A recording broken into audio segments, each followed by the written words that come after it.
தமிழகமே அது ஒரு பரபரப்பா போயிட்டு இருக்கு. நான் வந்து ஒரு சிங்கல்லாம் எடுத்துருவேன். அறிவாலயத்துல இருக்க ஒரு சிங்கலையும் உருவிட்டு தான் நான் போவேன் அப்படின்றாரு. எப்படி என்ன என்ன சொல்றது? கட்டடத்தை பெகத்தெடுப்பன்ற அறிவாலயத்துல ஒரு செங்கல்லாம் பிடிச்சி அறிவாலயமே இருக்காது அப்படின்ற மாதிரி சொல்றாங்க. புதுசா கண்டுபிடிக்கிறதா?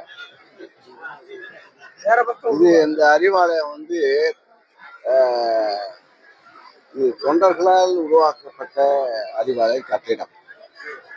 ஒவ்வொருடைய தொண்டர்கள் தமிழ்நாட்டுள்ள திராவிட முன்னேற்ற கழகத்துடைய தொண்டனால் அவருடைய வேலை தொழிலால் உருவாக்கப்பட்ட கட்டிடம். உணர்வு உணர்ச்சிகள் இருக்கின்றது.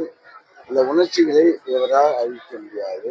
இவங்களால இப்ப வந்து யூடியூப் சேனலு, ட்ரெண்டு, வாட்ஸ்அப்பு இதான் வந்து அரசியல் பண்ணாங்க. ஆனா திராவிட முன்னேற்ற கழகம் ஒவ்வொரு தொண்டனும் போர்பட தளபதியாக உணர்வு கொண்டவன். ஆக அவன் சொல்ல அவன் யூடியூப் சேனல் இருக்கு, ட்ரெண்டிங் இருக்கு, இதெல்லாம் வச்சு அரசியல் பண்ணலாம். இங்கு ஆள் பலம் இருக்கிறது, தொண்டனுடைய பலம் இருக்கிறது. தொண்டனால் உருவாக்கப்பட்ட இயக்கம் 2 கோடி உறுப்பினர்கள் கொண்ட இயக்கம். அண்ணாமலை எல்லாம் சும்மா அண்ணாமலை சொல்லிட்டு